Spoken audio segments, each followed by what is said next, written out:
Nietzsche, the Übermensch and Eternal Recurrence. Imagine this. What if you had to live your exact life?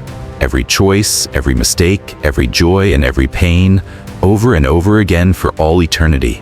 Would that thought crush you, or would it liberate you? For Friedrich Nietzsche, one of the most radical and misunderstood philosophers in history, this wasn't just a thought experiment. It was a challenge, a test of whether you were truly living authentically, or whether you were wasting your one chance at life. Nietzsche's philosophy centers on ideas that shocked his world and continue to shake ours. The Übermensch, the higher type of human who transcends conventional morality. The eternal recurrence, the terrifying yet empowering possibility that life repeats endlessly. And the will to power, the driving force behind all life and creativity. These aren't abstract theories locked away in books. They are provocations. A call to live boldly, to create meaning in a universe without given purpose, and to embrace life so fully that you would will it again and again for eternity.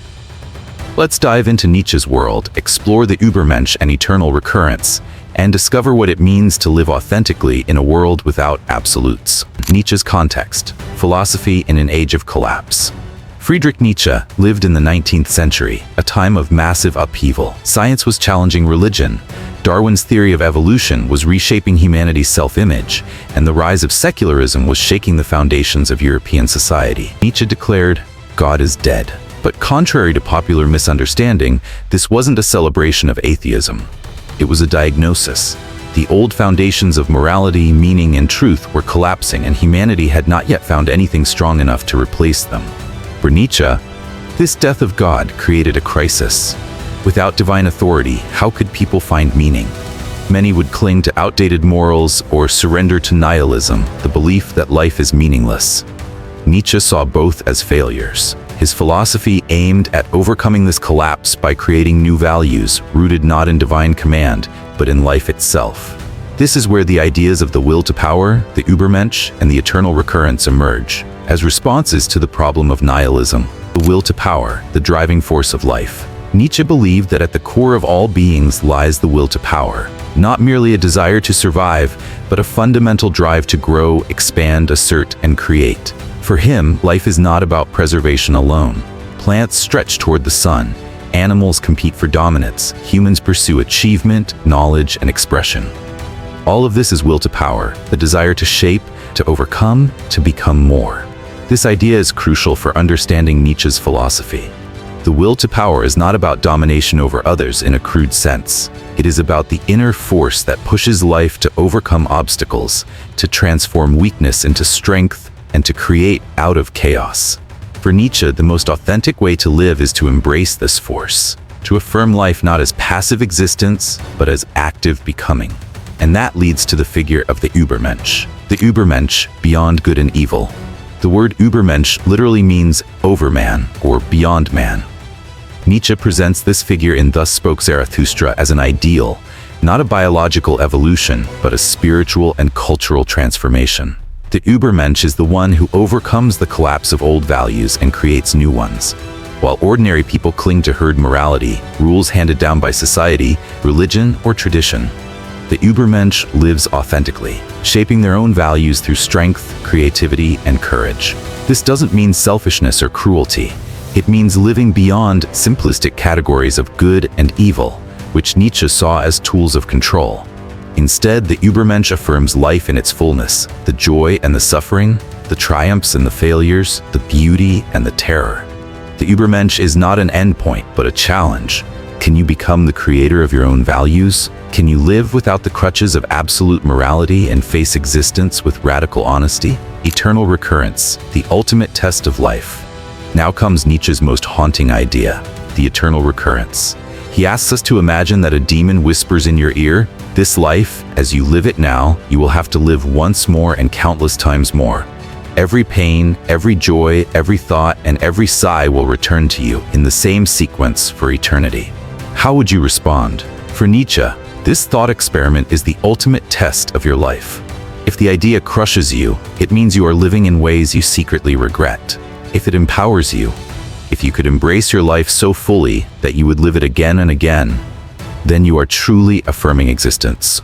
The eternal recurrence forces us to evaluate our choices. Are we living authentically, in alignment with our deepest values, or are we living passively, waiting for life to happen? To live as if you would, will your life eternally, is to live with radical affirmation. It is to become worthy of existence itself. Living authentically, Nietzsche's challenge. Nietzsche's ideas of the will to power, Übermensch, and eternal recurrence converge in a single challenge: live authentically. This means rejecting passive conformity and herd mentality. It means refusing to hide behind external authorities, whether tradition, religion, or ideology. It means embracing the chaos of existence and creating meaning from it.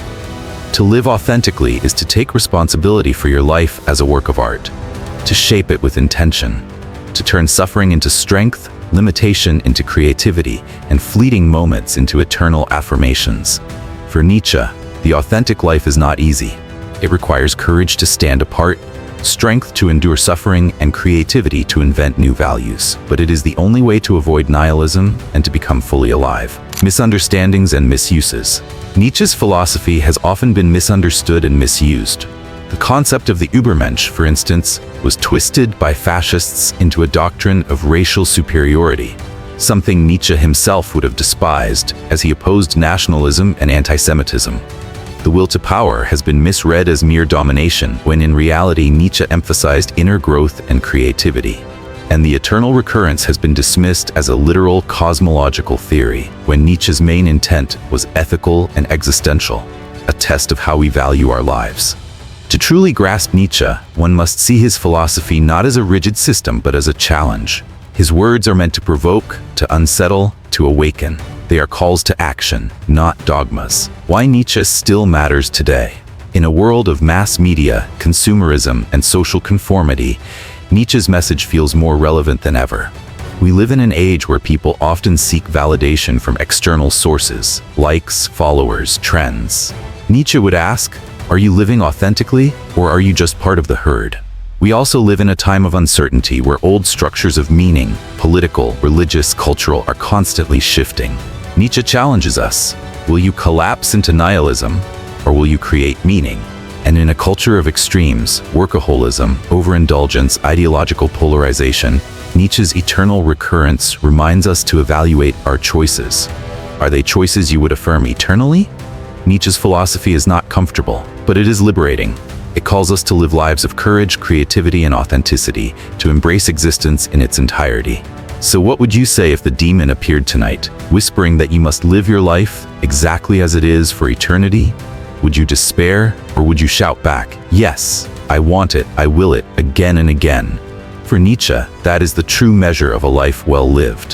The Übermensch is not a distant myth, but a challenge for each of us, to rise above herd mentality, to create meaning in a godless world, and to live so authentically that we would embrace life eternally.